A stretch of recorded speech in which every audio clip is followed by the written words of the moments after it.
चला नमस्कार. चित्र बघून तुम्ही आला असाल की शेवटच्या 4 दिवसामध्ये आपली जी 14 जून रोजी येत्या रविवारी जी परीक्षा होणार आहे कंबाईनची, त्याच्यामध्ये मॅथ रिजनिंगचं वेटेज तर 20 मार्काचं आहे.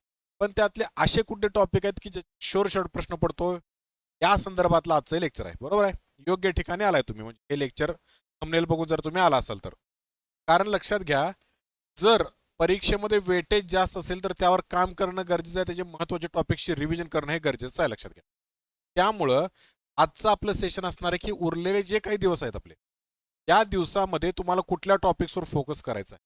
बरोबर, तर ते मी तुम्हाला पटापट सांगतो. टोटल 20 प्रश्न असतात की नाही, मॅथ्सचे 10, रिझनिंगचे 10. प्रत्येकाचे मी तुम्हाला टॉपिक सांगतो. जास्त वेळ घेणार नाही, मी लवकर सेशन उरकतो कारण तुम्हाला अजून अभ्यास पण करायचा. बरोबर, त्यामुळे मी पटापट तुम्हाला टॉपिक सांगतो. एवढे टॉपिक केलेत मला या ठिकाणी परीक्षेमध्ये फायदा होणार आहे.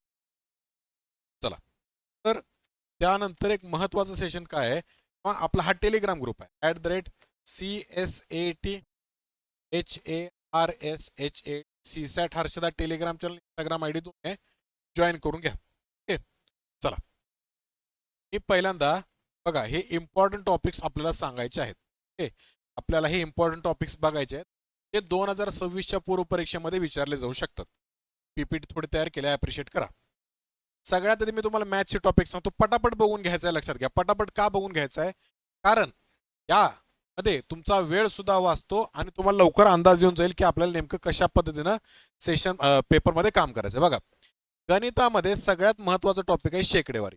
शेकडेवारीमध्ये जे वेगवेगळे टाईप बनतात, जसे की नफा तोटा झालं, व्याज झालं, येस, आणि शेकडेवारीवरचे बेसिक प्रश्न, याच्यावर हमखास तुम्हाला 1 ते 2 प्रश्न पाहायला मिळतात. 1 ते 2 प्रश्न पाहायला मिळतात बेसिक पर्सेंटेजवर. त्यानंतर नफा तोटा, सरळ व्याज, चक्रवाढ व्याज, याच्यावर तर तुम्हाला प्रश्न पडणारच आहेत. बरोबर, नफा तोटा मधला एखादा चांगला डिस्काउंटवाला प्रश्न पडू शकतो.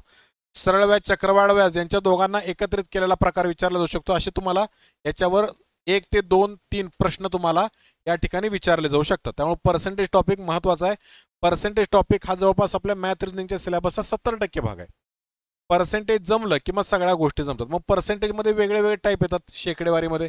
कुठले सर, तर इलेक्शनवरचे प्रश्न, त्यानंतर खर्च नफा खर्च उत्पन्न बचत याच्यावरचे प्रश्न, त्याच्यानंतर लोकसंख्या वाढीवरचे प्रश्न, त्यानंतर वस्तूचं आपण किती सेवन करतो, म्हणजे साखरेची किंमत वाढली की त्याचं वापर किती कमी केला पाहिजे, एखाद्या प्राणी संग्रहालयाचं तिकीट वाढवल्यामुळं प्रेक्षकांची संख्या कमी झाली, यावरचे प्रश्न.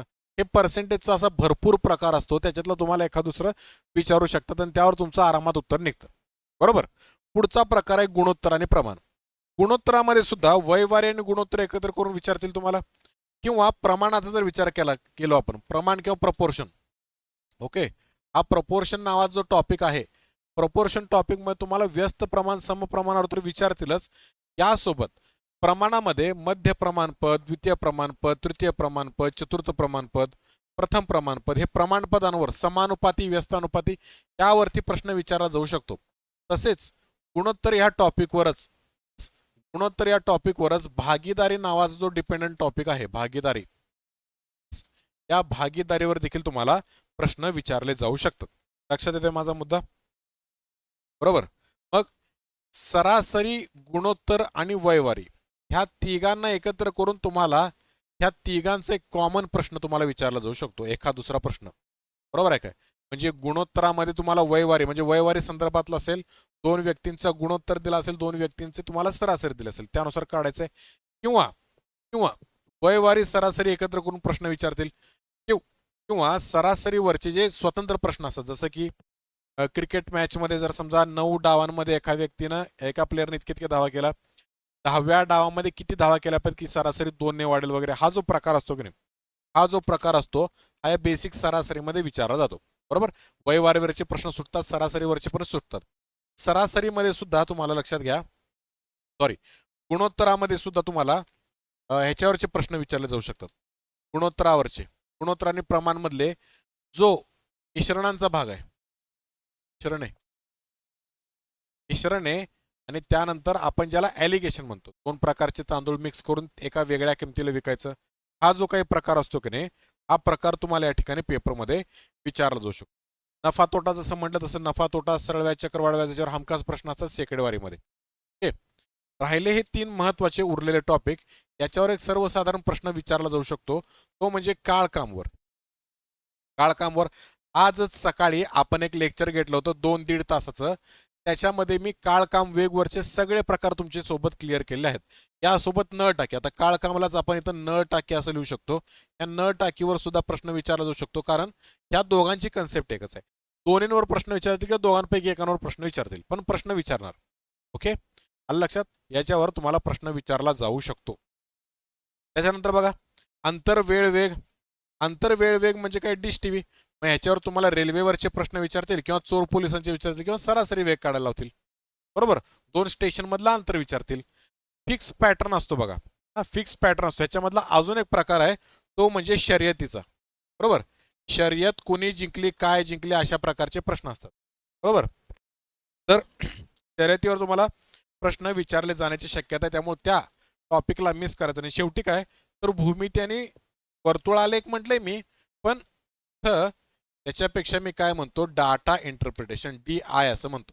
बरोबर, मग भूमितीमध्ये काय विचारतील तुम्हाला, तर भूमितीमध्ये बेसिक आयतावरचे, वर्तुळावरचे, चौकोनावरचे प्रश्न विचारतील, जे आता सध्या राज्यसेवेमध्ये आणि UPSC मध्ये विचारले जातात. म्हणजे परिमिती, क्षेत्रफळ, ह्या प्रकारचे घनफळ, ह्याच्यावरचे बेसिक तुम्हाला प्रश्न विचारले जाऊ शकतात.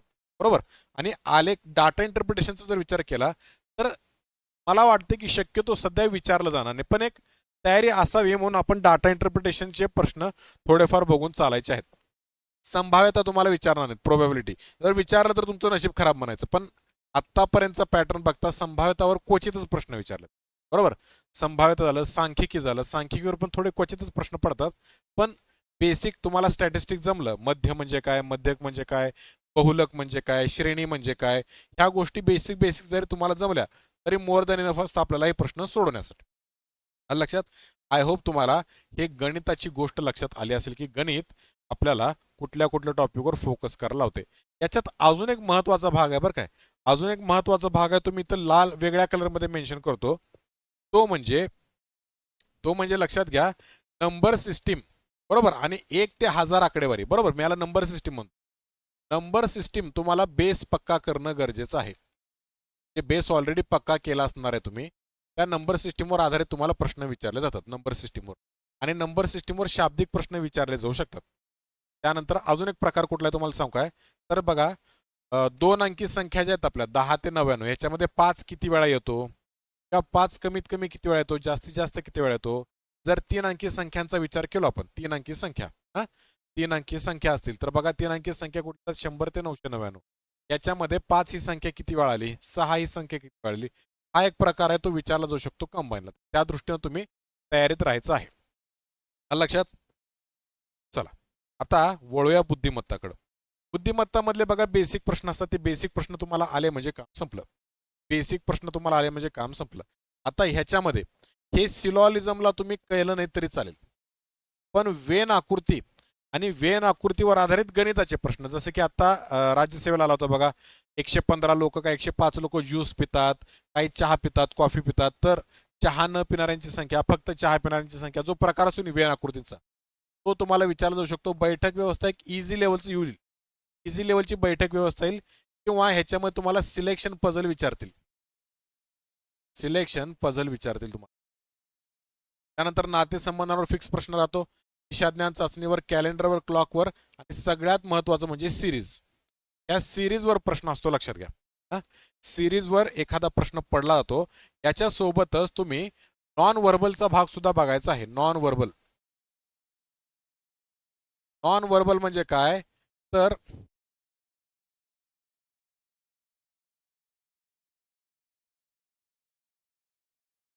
नॉन व्हर्बल म्हणजे काय, तर आकृत्यांवर आधारित जे काय प्रश्न असतात, लपलेली आकृती शोधणे, आरशातील प्रतिमा, पाण्यातील प्रतिमा, त्यानंतर काय, तर पेपर कटिंग, पेपर फोल्डिंग, हा जो सगळा प्रकार आहे की नाही, हा नॉन व्हर्बलमध्ये येतो. ठोकळ्याचे प्रश्न, हे सगळे तुम्ही करणं अपेक्षित आहे. बरोबर आहे का? कॅलेंडरमध्ये सुद्धा बघा, मला पर्सनली वाटले बरं काय, ह्यावेळी तारखेवरून वार काढण्याचा प्रकार विचारला जाईल. जसं की उदाहरण देतो मी तुम्हाला, 10 मे 2014 कोणता वार असेल, 10 मे 2014ला, हे असं फक्त तारखेवरून वार काढण्याची कन्सेप्ट आहे की नाही, ही तुम्हाला विचारली जाण्याची शक्यता आहे, लक्षात घ्या. मला वाटायला राऊंड राऊंड नाही विचारलं तर चांगलीच गोष्ट आहे, उलट सोपं आहे ते. बाकीचे टाईप सगळे सोपे असतात, हा थोडा लेंदी असतो, बरोबर. त्यानंतर क्लॉकवरचे प्रश्न विचारतील तुम्हाला, तास काटा मिनिट काटा यांच्यामधला अँगल विचारतील, एक काटाशी शाब्दिक प्रश्न विचारले जाण्याची शक्यता आहे. कारण मला वाटते थोडं मॉडरेट लेवलचा पेपर येईल, इझी टू मॉडरेट या लेवलचा, एकदम सोपा पण काय नाही, मॉडरेट लेवलचा येईल, लक्षात घ्या. कारण सीसॅटचा जो पेपर असतो आपल्या MPSCचा, तो क्वालिफाईंग असतो, त्यामुळे असेही मार्क पडतात विद्यार्थ्यांना, त्यामुळं पेपरची लेवल एवढी हाय जात नाही. पण जर कंबाईनचा विचार करायला गेलो तर वेटेज जास्त आहे मॅथ रिजनिंगला 20 प्रश्नांचं, त्यामुळे थोडं तिथंच ते खेळवणार तुम्हाला. आलं लक्षात. तरी काही काळजी करू नका, पेपर झाला की अर्ध्या तासात आपण अनालिसिस घ्यायचं आहे. आलं का. तुम्ही म्हणाल पेपर तर होऊ दे, पेपर होणारच आहे. मला उत्तर काढायची इच्छा सुद्धा असते, आम्हाला सुद्धा असते, तुम्हाला आम्ही घेतले शिकवलेलं आले दाखवण्याची. कळालं, फॅक्ट आहे. तुम्हाला पण आपला स्कोअर किती येतो बघायचं असते, कट ऑफ किती लागेल बघायचं असते. आमची पण इच्छा असते आम्ही शिकवलेलं पेपरमध्ये येते का नाही, हां, त्यासाठी अनालिसिस घेणार आहे. माझं लवकर झालं पहिलं लेक्चर मी माझंच लावणार आहे, सुट्टी देणार नाही मी. कारण मला खात्री आहे मी शिकवलेले प्रश्न पेपरमध्ये येणार आहेत. आलं लक्षात. कारण मी हे जे काही टॉपिक सांगितलेत की नाही, ह्या टॉपिकवर थोडं तुम्ही फोकस करा, काय ह्याच्यावर तुम्हाला प्रश्न विचारले जाण्याची शक्यता दाट आहे. कारण बघा सिरीजमध्येच 2-3 प्रश्न बनतात आपले, बरोबर. त्यानंतर अजून जो अल्फाबेट टेस्ट वगैरे असतोय, अल्फाबेट टेस्ट आणि कोडिंग डिकोडिंग, अल्फाबेट टेस्ट आणि बघा कोडिंग डिकोडिंग, हा कोडिंग डिकोडिंगचा पण प्रकार आहे की नाही, हा जरा तुम्ही बघायचा आहे.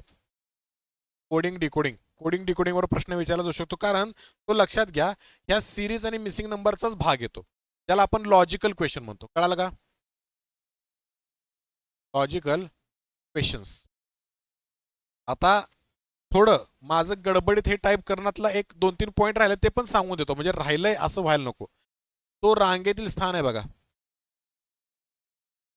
रांगेतील स्थान हा प्रकार विचारला जाऊ शकतो. आता जर समजा राज्यसेवेमध्ये तुम्हाला तुलनावरती प्रश्न विचारले असेल, तुलनावरती, तर इथं विचारण्याची शक्यता कमी आहे, तरी तयारीत राहायचं आपण, बरोबर. त्यानंतर आता नॉन व्हर्बल मधला ठोकळा नावाचा प्रकार सांगितलं की नाही, या ठोकळ्यावर आधारित सुद्धा प्रश्न विचारतील तुम्हाला, ठोकळ्यावर आधारित सुद्धा तुम्हाला प्रश्न विचारतील. कंबाईनला खरं खोटं विधान जे असतं, खरं खोटं विधान, किंवा ज्याला आपण इनपुट आउटपुटचे प्रश्न म्हणतो, खरं खोटं वेगळा टॉपिक, इनपुट आउटपुट वेगळा टॉपिक, त्याच्यावर काही जास्त शक्यतो घसरत नाही आपला आयोग. तरी पण जर समजा आलं तर एका दुसऱ्या प्रश्नाची कुर्बानी द्यायची तयारी ठेवा तुम्ही. बाकी लक्षात घ्या, मला खात्री वाटते की आपण जो गेल्या 15 दिवसांमध्ये जो घाट घातलेला आहे रिव्हिजनचा, त्या रिव्हिजनच्या सेशनमधून बऱ्यापैकी प्रश्न रिफ्लेक्ट होतील असं मला वैयक्तिक वाटलंय, आणि तसंच यावं अशी तुमची पण इच्छा आहे. त्यामुळं जास्त विचार करू नका, आणि पेपर सॉल्व करताना लक्षात घ्या, जर तुम्हाला तुमच्यावर कॉन्फिडन्स वाटत असेल, जर तुम्हाला कॉन्फिडन्स वाटत असेल तर तुम्ही सुरुवातीला देखील, बरोबर, म्हणजे पेपर स्टार्ट करताना देखील मी मॅथ रिजनिंग घेऊ शकता. वैयक्तिकरित्या मला दोन्ही विषय आवडायचे, त्यामुळे मी सुरुवात करताना मॅथ रिजनिंग पासून करायचो, कारण कॉन्फिडन्स वाढायचा माझा, आणि त्यामुळं बाकीच्या प्रश्नांमध्ये देखील मला कॉन्फिडन्समुळे उत्तर बरोबर यायचे. पण पण माझं एक तुम्हाला म्हणणं असेल की पेपर स्टार्ट करण्याआधी पहिले 60 सेकंद पेपर चाळून घ्या, पेपर म्हणजे धावता वाचून घ्या पेपर, बरोबर. एक नजर फिरवा, हिरवळीकडे नाही, आपल्या पेपरकडे नजर फिरवायची आहे. आणि मॅथ रिजनिंग मध्ये आपण शिकलेले टॉपिक आलेत की नाही त्याची खात्री करून घ्या. ही एकदा खात्री आली की नाही तर मग आपल्याला बरं पडतं. जर समजा आपण 2-3 टॉपिक स्किप केले असेल आणि नेमकं त्याच्यावर जास्त प्रश्न आले असतील तर काय करायचं आपण, तर आपण मग बाकीच्या टॉपिककडे जायचं किंवा बाकीच्या सब्जेक्टकडनं स्टार्ट करायचं, आणि शेवटी आपण त्या मॅथ रिजनिंगला वेळ द्यायचा. लक्षात. पण मला वाटत नाही की आपण जो आत्ता गेल्या 6 महिन्यापासून, बघा मी कधी आलोय, मी डिसेंबर पासून समजा मी तर शिकवायला चालू केलोय, डिसेंबर पासून आता जून महिना पण संपत आला, म्हणजे 6 महिन्यात मॅथ रिजनिंग जे काही घेतले त्याच्यातले प्रश्न आलेच नाहीत असं काही होणार नाही. मी तुम्हाला शोर शॉर्ट सांगतो, 20 पैकी 20 प्रश्न येतील. पण जर समजा माझंच नशीब खराब असेल, या सरास तरी कमीत कमी 20 पैकी 18 तरी प्रश्न मी घेतलेल्या कन्सेप्टमधनं येणार म्हणजे येणार. लक्षात आलं. त्यामुळे स्ट्रॅटेजी ठेवताना काय ठेवायची, जर तुम्हाला खात्री वाटत असेल तर मॅथ रिजनिंग मला जमतंय, स्टार्ट करा, काही हरकत नाही. फक्त पहिल्या 1 मिनिटामध्ये अख्खा पेपर चाळून घ्यायचा. तुम्हाला सांगतो मी, 100 प्रश्न तुमच्या आरामात डोळ्याखालनं घालून होतात. खास करून मॅथ रिजनिंगवर फोकस का करायचा पहिल्या 60 सेकंदामध्ये, कारण आपल्याला माहित होतं की आपल्याला हे प्रश्न सुटतात का नाही सुटतात. आलं लक्षात. त्यामुळं जास्त काही काळजी करत बसू नका. उद्यापासून म्हणजे 9 नाही, किती तारीख आहे उद्या? 11, 12, 13 3 दिवस आपण रोज मॅरेथॉन घेणार आहोत तुमच्यासाठी. या 3 दिवसामध्ये राहिलेले टॉपिक सगळे कव्हर करू. म्हणजे तुम्हाला पेपरला जायच्या आधी बऱ्यापैकी 90% तुमचा अभ्यास झालेला असणार आहे. 10% आपण देवावर सोडलेला असत. बरोबर आहे. 10% देवावर का? कारण नेमका एखादा टॉपिक आपल्याला अवघड जात असतो किंवा एखादा टॉपिक आपण स्किप केला असतो, त्याच्यावरच बरोबर प्रश्न पडतात. त्यामुळे जास्त विचार करू नका. आपले लेक्चर करा. उद्या सकाळी 8 वाजल्यापासून लेक्चर स्टार्ट होणार आहे. माझं 3:30 ते 5 ह्या 1.5 तासामध्ये मी घेणार आहे. असे उद्या 1.5 तास, परवा 1.5 तास, नंतर 1.5 तास, असे टोटल 4.5 तास. 4.5 तासामध्ये राहिलेला प्रकार आणि रिव्हिजनचे क्वेश्चन आपण घेऊन टाकू. आलं लक्षात? चला, आज मी या ठिकाणी थांबतो. तुम्हाला आत्ताच पुन्हा एकदा शुभेच्छा देतो पेपरसाठी. उद्या परवा नंतर सुद्धा देणार आहे, काळजी करू नका. थांबूयात आज आपण. जय हिंद, जय महाराष्ट्र. Thank you very much.